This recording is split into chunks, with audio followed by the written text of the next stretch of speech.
The night was quiet, the kind of silence that made even the ticking of a wall clock sound louder than usual. Inside his small home, David sat on his old couch, reading a book he had already read many times before. It was just another lonely evening. Nothing strange, nothing exciting, nothing that could disturb the peace. But then there was a sound, a soft knock on the door. Slow and uncertain, he frowned, because at this hour no one ever came to his home. The neighborhood was calm, most houses already dark, families asleep. Who could it be standing outside his door so late? The knock came again, this time weaker, almost as if whoever was knocking had no strength left. David stood up, his heart beating a little faster than normal.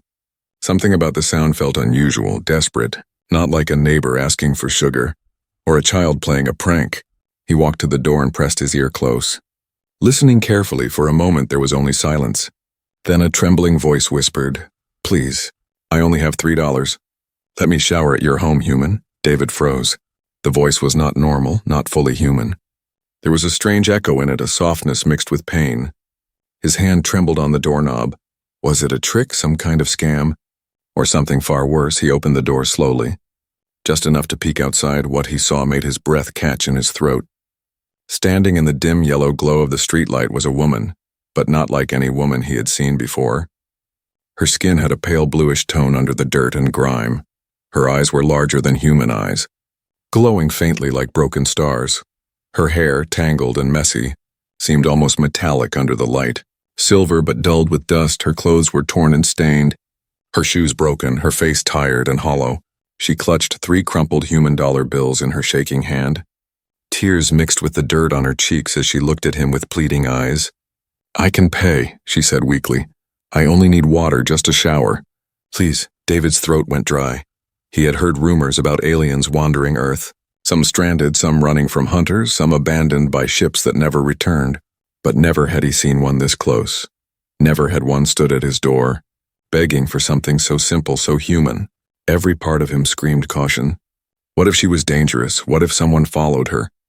What if letting her inside brought trouble he could never handle? But another part of him, the part that saw her trembling legs, her desperate eyes, her voice cracking in fear, whispered something else. This was not a monster, this was not a thief.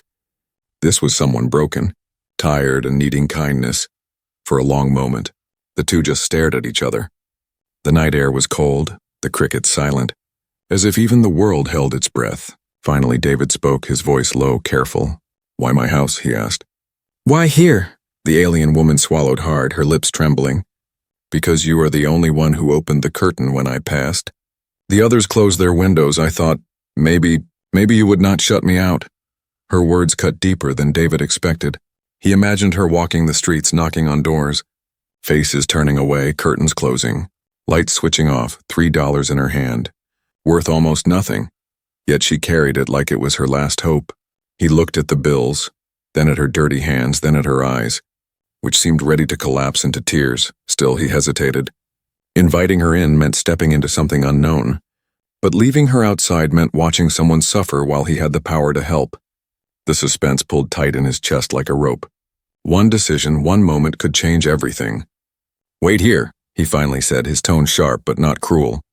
He stepped back inside, his mind racing. Should he grab his phone, call the police? Or maybe pretend he was not home, but his feet betrayed him. Walking not to the phone, but to the bathroom, he stared at the clean towels, the soap, the running water in the sink. Things he took for granted every single day.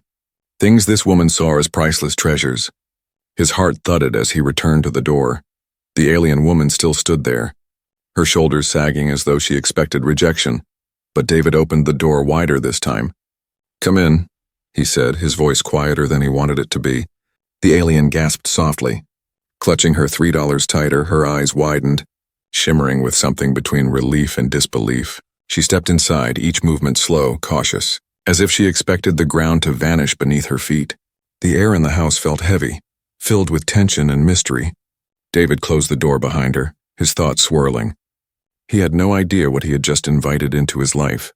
But one thing was certain. The knock at the door was only the beginning.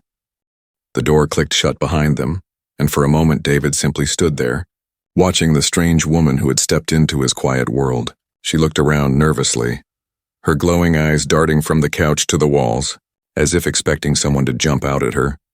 Her body was tense, her arms pulled close to her chest. Like a wild animal ready to flee if danger appeared, David cleared his throat, trying to steady his voice. "You wanted a shower, right?" he said, pointing toward the hallway. "It's this way," the alien woman nodded quickly, clutching the 3 wrinkled dollars tighter in her hand. Her fingers shook, and for a second it seemed she was about to drop them. David noticed how pale and tired she looked, the dirt on her skin like a heavy blanket, hiding who she truly was underneath. As he led her to the bathroom, he kept glancing back, half afraid, half curious. Her footsteps were soft, almost too light for someone her size. When they reached the bathroom door, he stopped. He opened the cabinet, pulled out a clean towel, and placed it on the counter. He also left a bar of soap and a bottle of shampoo, small things that suddenly felt like gifts.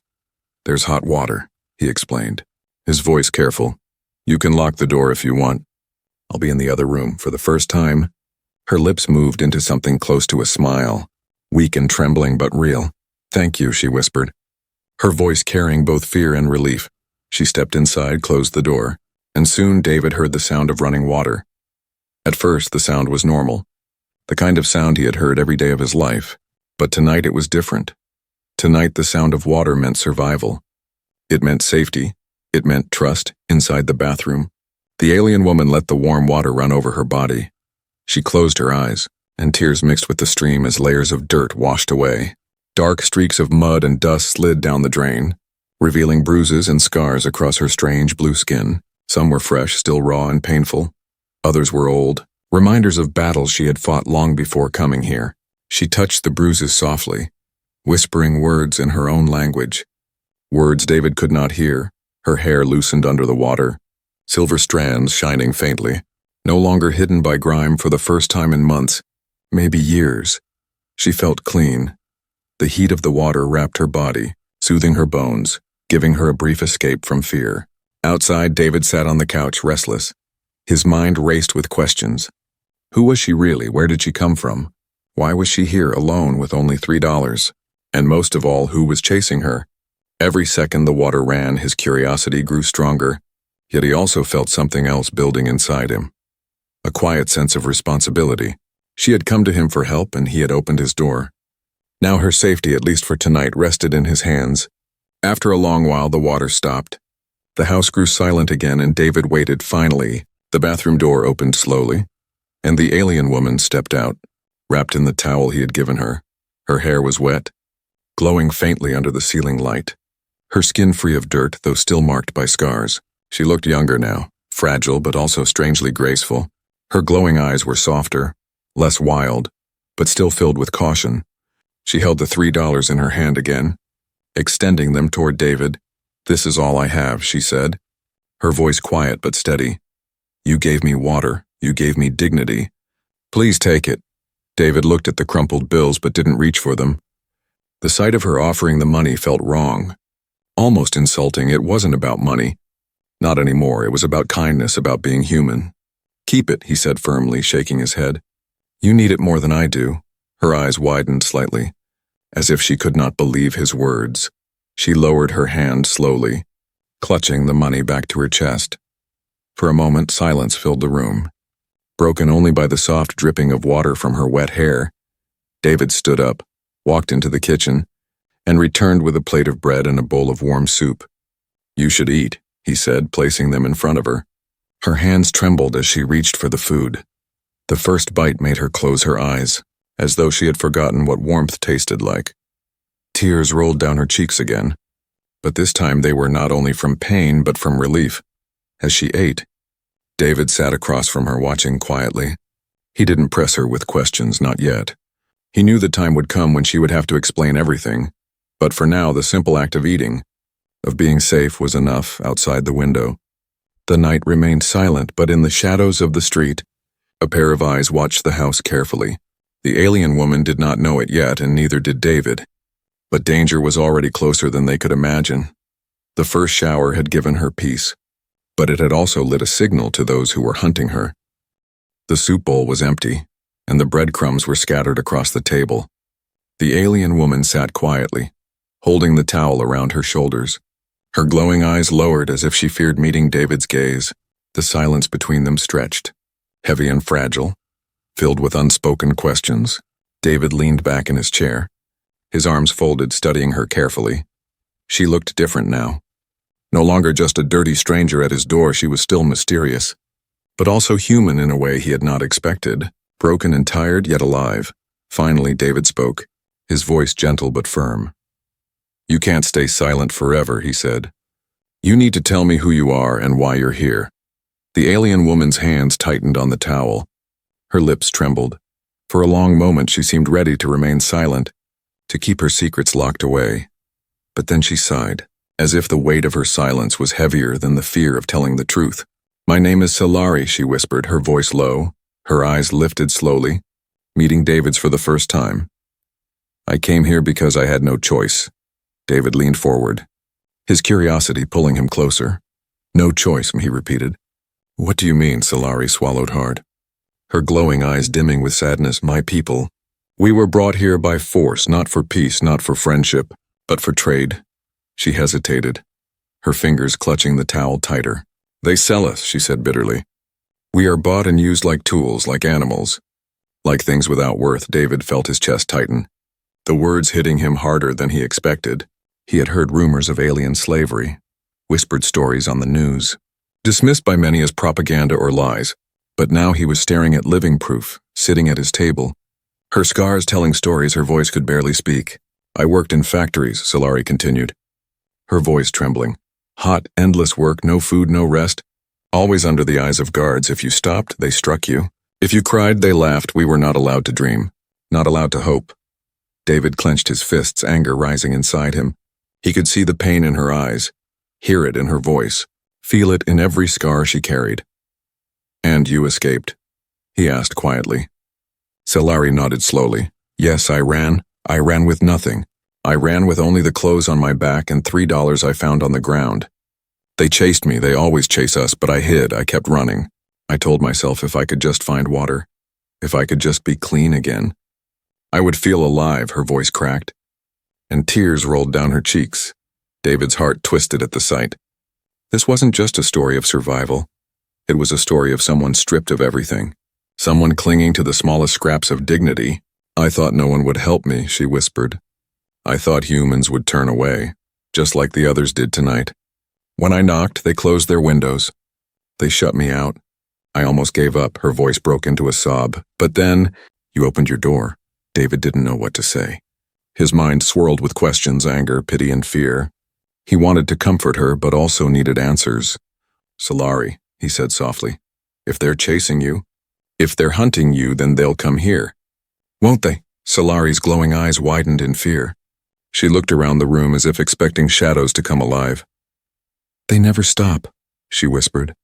"If they find me, they will take me back, or worse. They will kill me to make an example." The words chilled David to the bone. His quiet life, once so ordinary, was now tied to something far greater, far more dangerous. He could almost feel the threat outside, lurking, waiting. But when he looked at Solari, at her trembling hands, at the desperation in her face, he knew one thing clearly. He could not turn her away, not now, not ever. "You're safe here," he said firmly, surprising even himself. "As long as you're under my roof. They won't touch you." Solari stared at him, her glowing eyes wide. For a moment, she looked as if she did not believe him, but then, slowly, she nodded, a faint spark of hope flickering within her. The house grew quiet again, but it was no longer the silence of strangers. It was the silence of a bond forming. Fragile yet real, Solari had revealed her hidden past, and David had made a choice. Neither of them knew what the night would bring. But in the distance, under the cover of shadows, the watchers outside moved closer, their footsteps light, their eyes fixed on the small house where a human had just welcomed something forbidden. The past had been revealed, but the danger of the present was only beginning. The night outside was colder than before. The wind carried a sharp bite as it brushed against the small house. Inside, David tried to stay calm, but he kept glancing at the window every few seconds. Solari sat on the couch, wrapped in the towel and the blanket he had given her, her glowing eyes scanning the room nervously.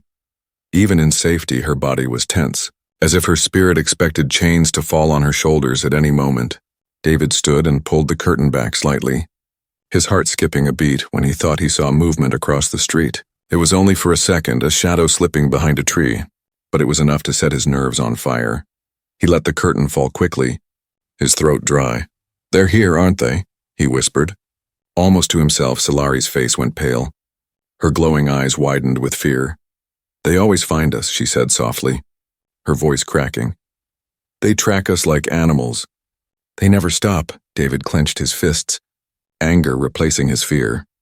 The idea of strangers hunting her, treating her as less than human, made something deep inside him burn. But anger was not enough. He needed to be careful. He took a deep breath, trying to think of what to do next. The silence of the room was broken by a sharp sound. Knock, knock, knock. This time the knock on the door was not soft or timid. It was loud, hard, and full of authority.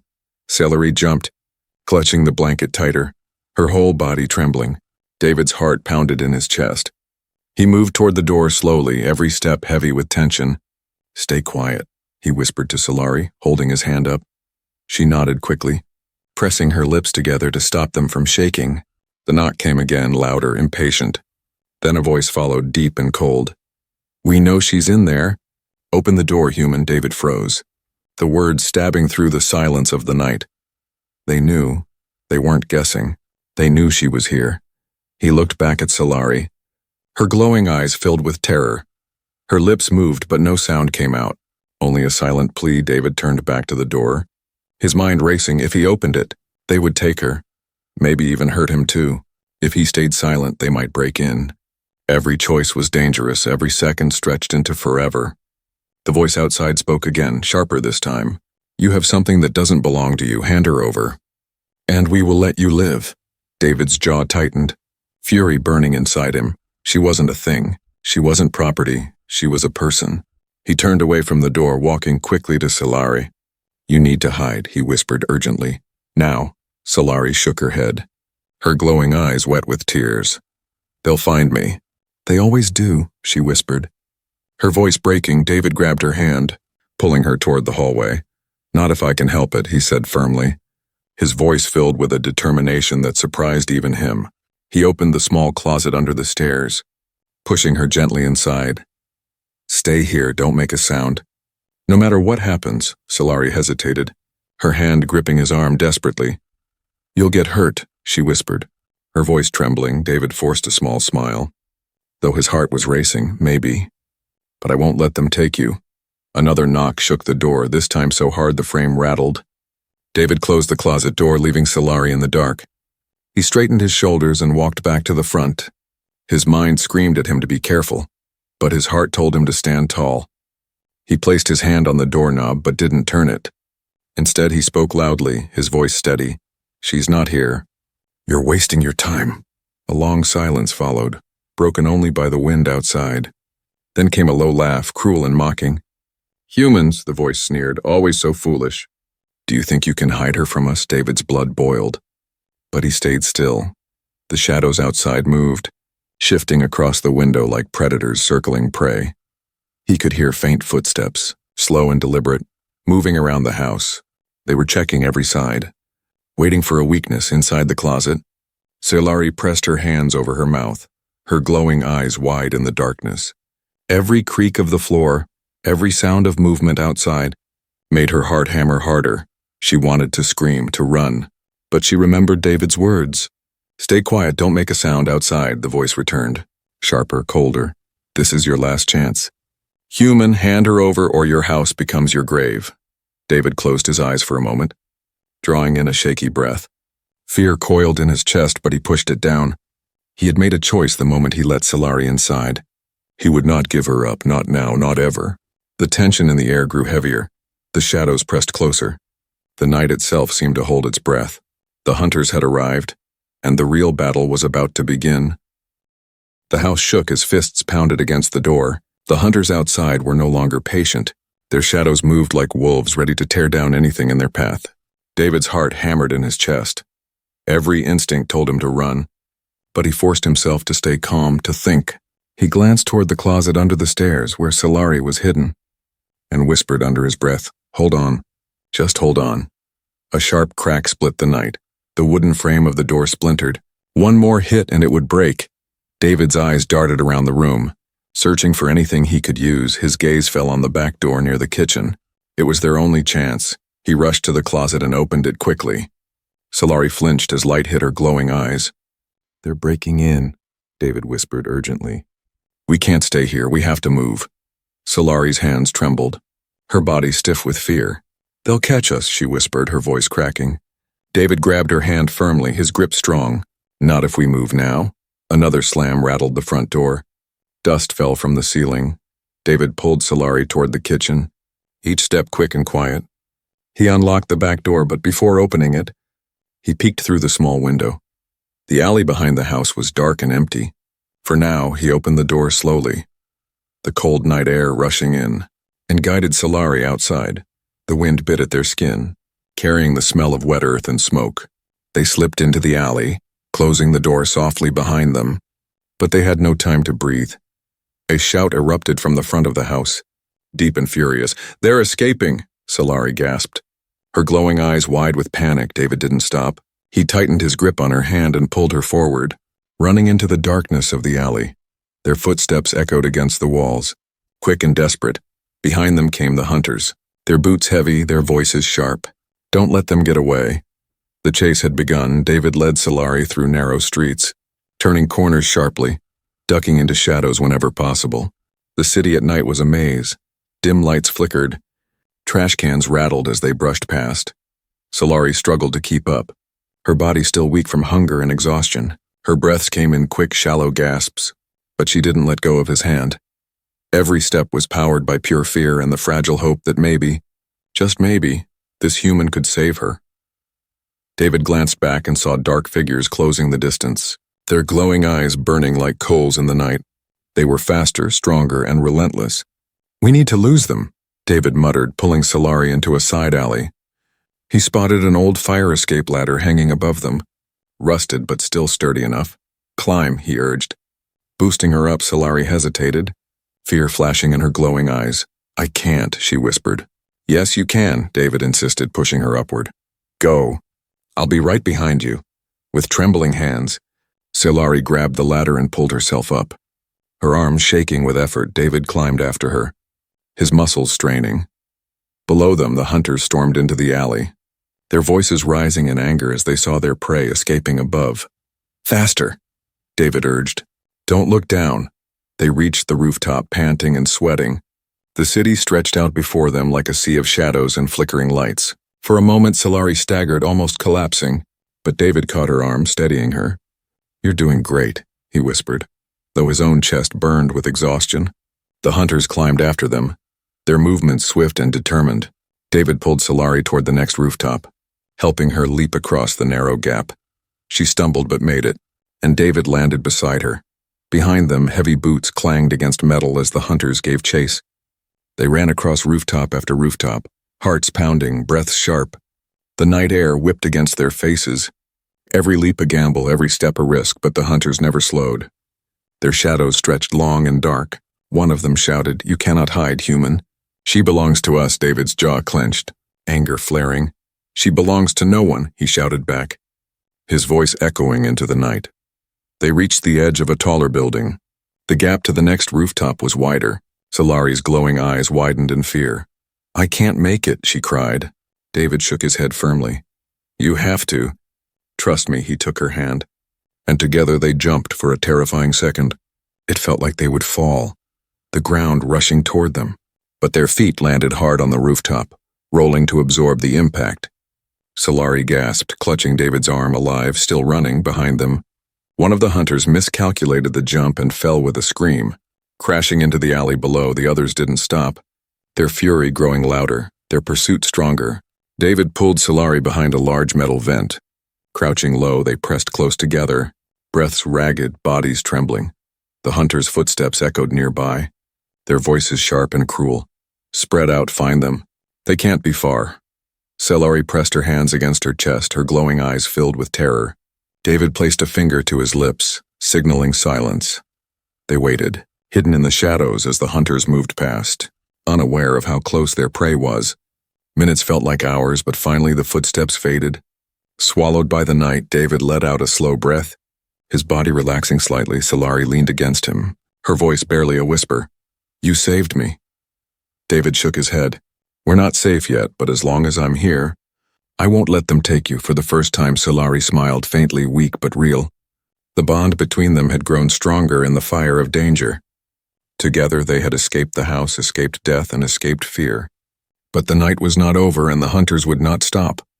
The escape was only the beginning of their fight for freedom. The rooftop was silent now. Only the hum of the distant city and the whisper of the cold wind filled the air. David and Solari crouched behind the vent, their breaths heavy, hearts still racing from the escape. For a long time neither spoke, afraid even their words might draw the hunters back. Finally, when the silence stretched too far, David turned his head slightly, his voice low. "They're gone for now," Solari nodded. But her glowing eyes remained wide, her body still trembling from fear and exhaustion. Her wet hair clung to her cheeks, and her lips shook as she tried to steady her breathing. David noticed how fragile she looked in that moment, how much weight she carried in her scars, her memories, her pain. "We can't stay here," David continued, scanning the horizon. "They'll search every rooftop, every street, until they find us." Solari lowered her head, clutching the towel and blanket tighter around her thin frame. "They always do," she whispered, her voice breaking. "No one escapes forever." David's jaw tightened, anger rising in his chest. "That's not true," he said firmly. "You're alive now, you're free now. And I won't let them take that from you." Solari lifted her gaze to him, her glowing eyes glistening with tears. "Why?" she asked softly. "Why are you helping me? You don't know me. I have nothing, nothing to give." David took a deep breath, looking at her with steady eyes. "You asked for help. That's enough," he said simply. $3 or not, you deserve more than chains. You deserve to live, to breathe, to be free." Solari's lips parted, but no words came. Only a faint sound caught in her throat. Her hands shook as she pressed them against her chest, as if holding her fragile heart together. No one had spoken to her like this before, not in all the years she had suffered, not in all the days she had run for a moment. The fear that had ruled her began to soften, replaced by something else, something she had almost forgotten. "Trust." David stood, offering his hand. "Come on. We need to move." Solari hesitated, but slowly placed her hand in his. Her fingers were cold, trembling. But she didn't pull away for the first time.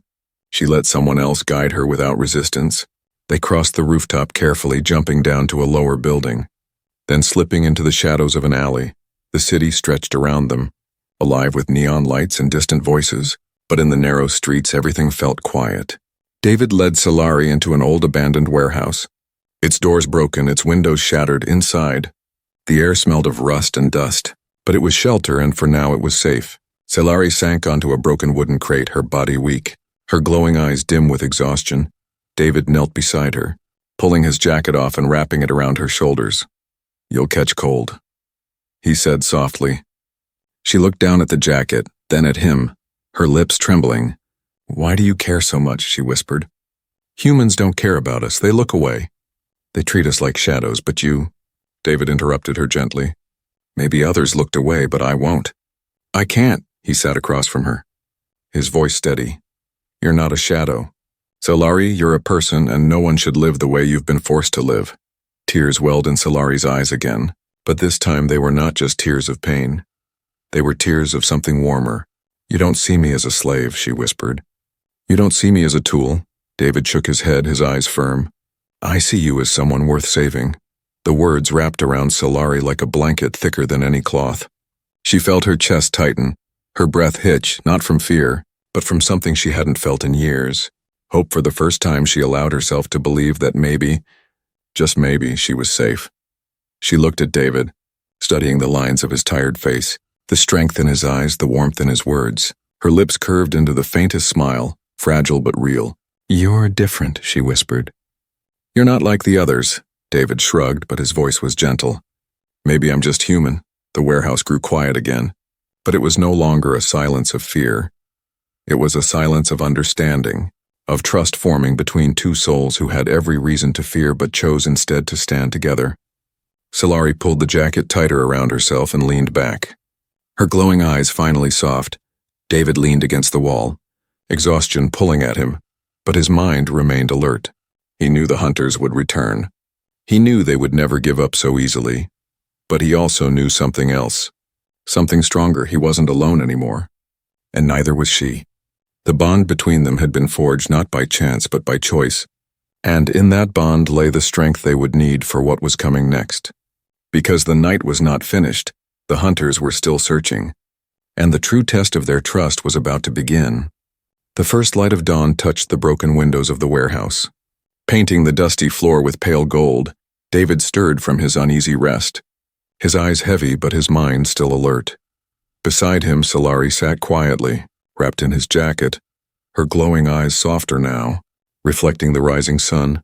The night had been long, full of fear and danger, yet they were still here. Still alive. For a while neither spoke. The silence between them no longer heavy with fear, but light with relief. Solari finally broke it. Her voice fragile but steady. "I thought I would never see another sunrise," she whispered. "Every day I believed it would be my last." David looked at her, his expression calm but firm. "Well, you're here now," he said, "and as long as you're with me, you'll see many more." Her lips curved into the faintest smile, her glowing eyes shimmering with emotion. "You don't understand," she whispered. "Where I come from, we don't get to dream. We don't get to hope, but now, with you, I feel like maybe I can." David felt a warmth stir in his chest. Stronger than fear, stronger than doubt. It wasn't pity, it wasn't duty. It was something deeper, something human. A belief that kindness could change everything. Solari reached into the towel bundle she had carried all night, pulling out the 3 crumpled dollars. She held them in her trembling hands, her eyes wet with tears. "I offered this for a shower," she said softly. "But you gave me more than water. You gave me my life back. I don't know how to repay you." David shook his head firmly, pushing her hand gently back. "You don't owe me anything," he said. "You don't need money to earn kindness. You just need to live, to be free." Her lips trembled, and she pressed the money back against her chest, holding it like a reminder of the night that had changed everything. For the first time in years, she believed in tomorrow. The sound of footsteps echoed faintly outside. David stiffened, his hand instinctively reaching for a piece of broken pipe nearby. But the footsteps faded. Distant, not hunters this time, just the city waking up. He lowered the pipe slowly, his body relaxing. Solari watched him closely, her voice soft. "You risked your life for me," she whispered. "You could have shut the door like the others did." "But you didn't, you stayed." David met her gaze, steady and unshaken. "Because I saw someone worth saving," he said. "Not a stranger, not an alien, just someone who needed help." Her glowing eyes glistened with tears. But this time they weren't tears of pain. They were tears of gratitude, of hope. She leaned closer, her voice trembling but clear. "Then let me stay by your side, even if it's dangerous. Even if they never stop hunting me. I would rather face the danger with you than face the darkness alone." David studied her for a moment, then nodded slowly. "Then we'll face it together," he said simply. The words hung in the air like a promise, stronger than chains, stronger than fear. The city outside was waking, cars rumbling, voices rising, the ordinary world returning. But for David and Solari, nothing would ever be ordinary again. They had crossed the line from strangers to allies, from fear to trust, from despair to hope. Solari's hand reached out trembling, and David took it without hesitation. Her fingers were still cold, but her grip was strong, filled with a quiet determination. Together, they stepped out of the warehouse, the sun warming their faces, the city stretching before them like a new path waiting to be walked. For the first time, Solari didn't feel like a hunted shadow. She felt like someone alive, someone real, someone who had a chance. And for David, the loneliness that had once filled his home was gone, replaced by purpose, by the knowledge that his choice to open the door had changed 2 lives forever. As they walked down the empty street, Solari looked at the 3 crumpled dollars in her hand one last time. She smiled faintly, her glowing eyes soft, and whispered, "These aren't money anymore, they're a memory of when my punishment ended and my life truly began." David smiled back, his steps steady. "Then keep them," he said, "not as payment but as proof that even in the darkest night, there's always someone willing to care. The hunters would come again. The shadows would follow. The dangers were not gone, but Solari and David were no longer alone. They had found something stronger than fear, stronger than chains. They had found trust, hope, and a beginning. And in that beginning lay a story of humanity, a story of kindness, a story of two lives bound together by one simple act, a knock on the door.